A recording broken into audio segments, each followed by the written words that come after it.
Hoe praat jy met iemand wat hulself seermaak om te help om hulp te kry?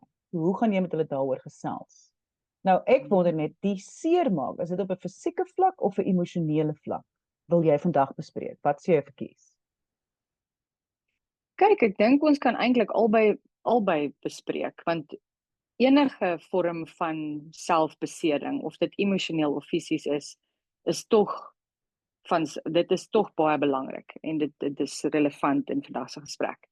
Ek dink die belangrikste ding wat ons hier vandag net moet sê heel eerste, is dat hierdie met baie deernis hanteer moet word.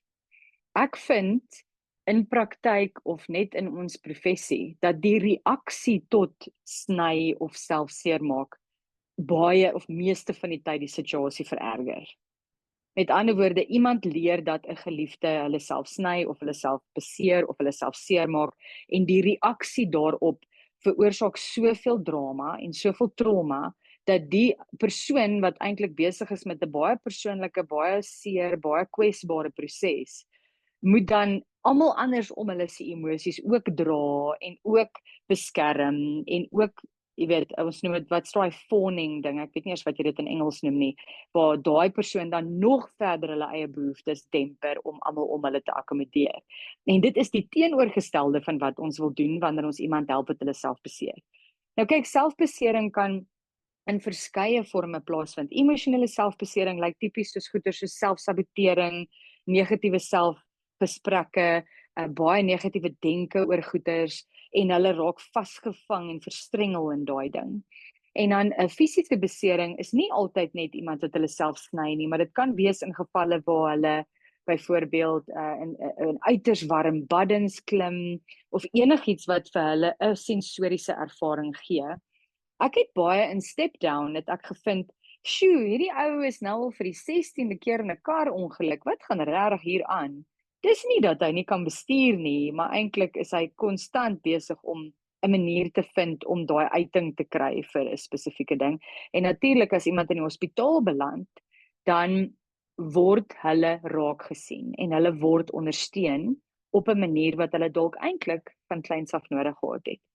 So met ander woorde, selfbesering gaan baie selde oor aandag. Dit gaan slegs oor aandag wanneer die persoon wat selfbesering doen ook 'n persoonlikheidsversteuring het. Wat eintlik baie raar is, maar dit gebeur. So ons kan nie net nou hier sê dit gaan nooit oor aandagsoekende gedrag nie, maar dit gaan soms daaroor, maar nie meeste van die tyd nie. En dan die ander ding is, dit gaan oor die oorweldigende emosies wat daai persoon beleef. Wat gebeur is hulle vind 'n manier om daai intense pyn wat hulle binne in hulle self te verlig. En baie keer, ons sê dit baie in die psigoanalitiese leesgroep, dit maak die interne pyn ekstern sodat ander mense dit ook kan sien. Want ons kan nie mekaar se seer sien nie. Maar wanneer daar 'n fisiese wond is en daar loop byvoorbeeld bloed uit, dan sien ons hoe seer daai persoon is. Dalk het hulle nie die woorde om te sê hoe seer hulle binne voel, hoe hartseer hulle binne voel nie.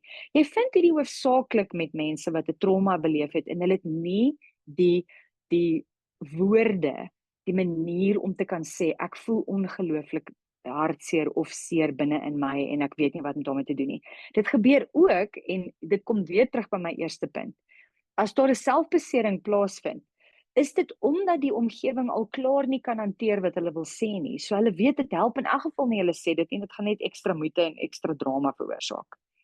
Dan natuurlik is dit om skaamte te hanteer en ons sê dit die hele tyd, daar is net nie 'n Afrikaanse ekwivalent vir shame nie. Dis 'n vreeslike intense emosie. Dit kan jou hele wese oorneem as jy baie skaam of daai shame beleef, nê? Dit help ook natuurlik vir die persoon om in beheer te voel. Hierdie sien jy ook in mense wat byvoorbeeld anorexia of bulimia nervosa ontwikkel. Hulle het net geen beheer oor die dinge om hulle nie, maar hulle kan beheer wat hulle eet. Hierdie is dieselfde. Ons kan nie enigiets beheer om ons nie, maar ek kan beheer of ek myself seermaak of nie. Jy sien dit ook baie in kinders wat enuresis of encupresis ontwikkel, so met ander woorde hulle weerhou hulle ontlasting, en wat dan vir hulle fisiese probleme veroorsaak, dan is daar gewoonlik operasies en goeders betrokke, want dis ietsie wat hulle kan beheer. Dit is tot hulle eie jy weet, vir hulle eie seer wat dit plaasvind, maar hulle doen dit want daar's 'n proses van beheer. En dan om net weer iets te kan voel. Jy weet, om apaties te raak is soos om dood te wees, behalwe jy moet nog steeds aangaan met jou lewe.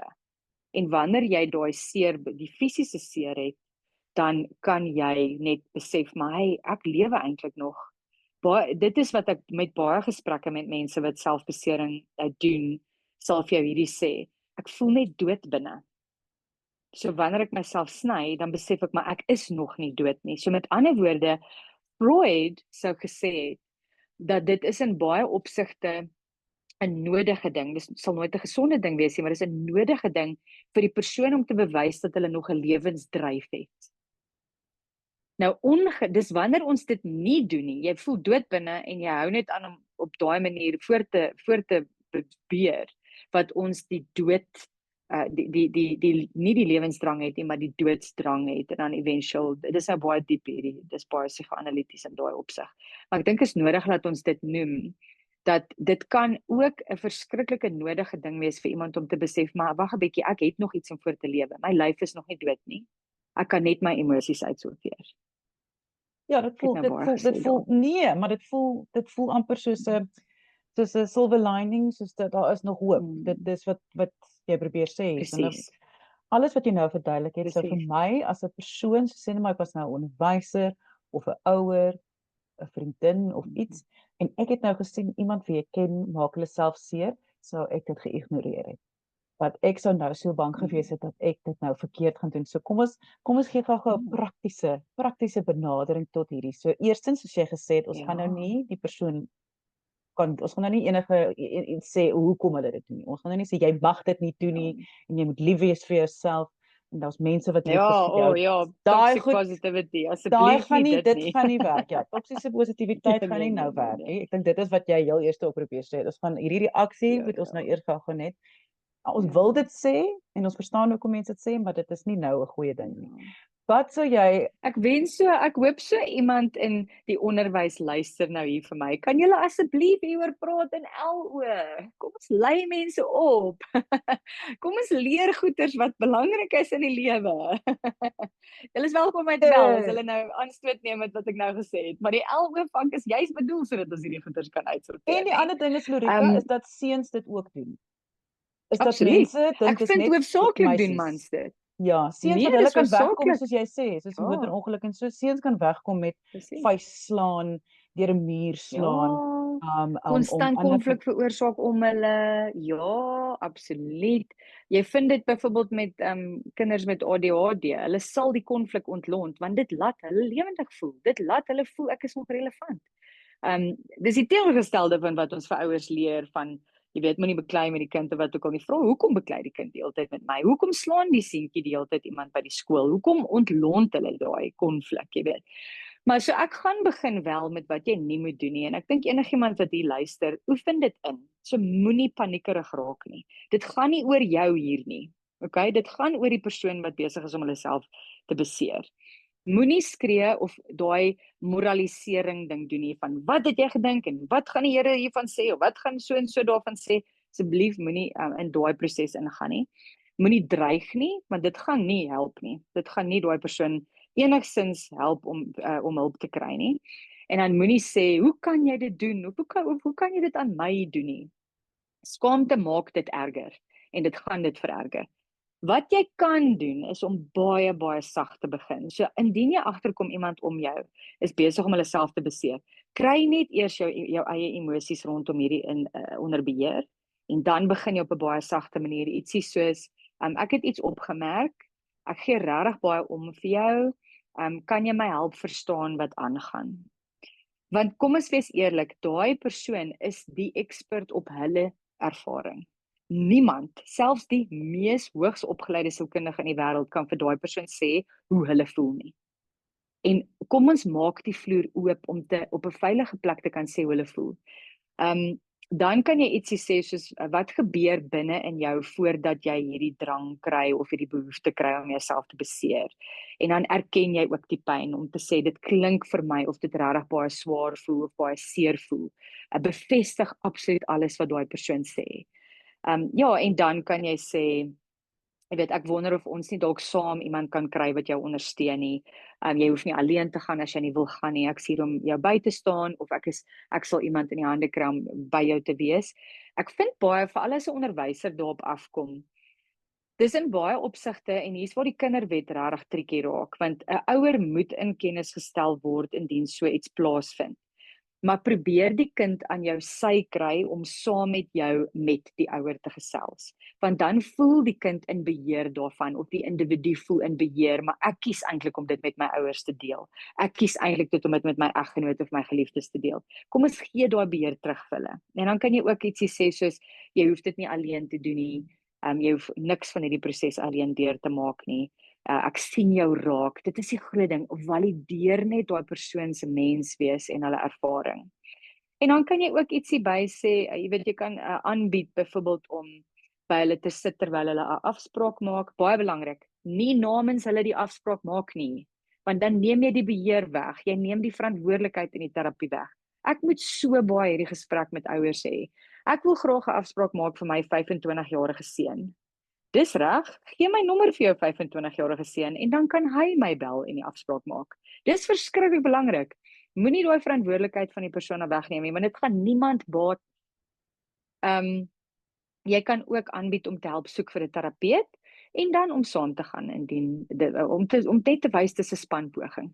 Ja. Ek dink omdat skaamte so 'n groot rol speel, soos jy sê die shame, skaamte en die beheer. So ek ook aanneem een gesprek gaan nie genoeg wees nie. Benader dit met amper soos 'n plan van goed, ons gaan nou vandag gesels, die persoon gaan nou eers skrik mos nou. Jy gaan mos nou sê ek het iets raak gesien en dan gaan die persoon mos geweldig, dit gaan mos nou hulle hele siel gaan sterf daar.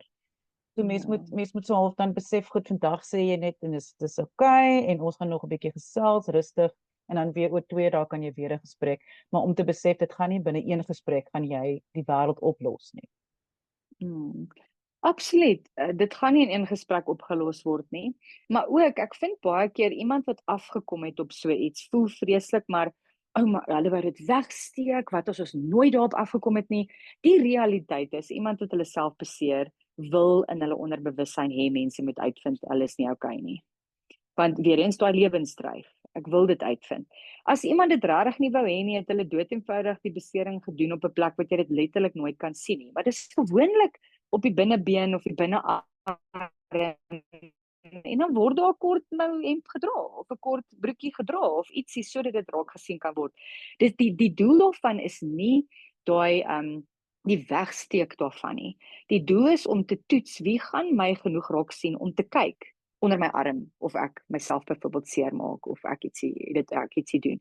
En dis interessant, dis gewoonlik die mense wat naaste aan jou is wat dit dan raak sien, want dis ook waar jy hopelik die veiligste voel. Mense is intelligent, hulle weet hoe om hierdie ding weg te steek as hulle regtig nie wil hê mense moet daarvan uitvind nie. Ietsie wat ek net wil noem van 'n sensoriese perspektief af. Jy kry mense wat ons noem, hulle het hoë biokinetiese intelligensie. So dit is wanneer jou liggaam se sensasies net te veel raak vir jou. En jy sal enige arbeidsterapeut sal hier kan saam praat met my. Maar dit help ook om vir die persoon alternatiewe te gee. Baie keer, ek wil nou net besnyding as 'n voorbeeld gebruik, dit gaan absoluut nie oor die lem of oor die besering wat daar plaasvind nie, dit gaan net oor die sensasie. En daar kan alternatiewe, gesonde alternatiewe, dit is in elk geval wat in terapie gebeur. Ek sal nooit 'n persoon net sien vir selfbesnyding sonder om ook 'n arbeidsterapeut betrokke te kry nie. Hierdie is 'n spanpoging, absoluut. Miskien selfs 'n fisioterapeut betrokke te kry nie. Maar goeie soos om eerder ys in jou hand vas te hou, trek eerder rooi lyne op jou vel, skeer papier. Dis ongelooflik hoe sensories regulerend dit is om partykeer selfs 'n karton te skeer, ietsie wat jou propriosepsie, jou spiere moet hard werk om dit te doen, hè. Om dit te doen, spoel koue water oor jou gesig of doen byvoorbeeld asemhalingsoefeninge. Dit gaan alles oor daai regulering en hier's waar die sielkunde en arbeidsterapie en fisioterapie so mooi in 'n multidissiplinêre proses kan betrokke raak. Ja, vervang die aksie. Ja. Ongelukkig het die tyd is ingehaal, maar mense, as jy vrae het, stuur jou e-pos na lesse@wieisek.co.za. Ek sê baie dankie aan Loretta Fix, sy is 'n voorligtingsielkundige van Johannesburg. Alle besonderhede is beskikbaar hier by die gesprek. Sy doen ook aanlyn werk, so kyk gerus daar. deel hierdie gesprek. Daar is baie meer mense, nie net tieners wat hulle self seermaak nie. So deel asseblief die gesprek, mens weet nooit wie het nodig om dit te hoor nie. En aan die einde van die dag die heel belangrikste is altyd kyk mooi na jouself.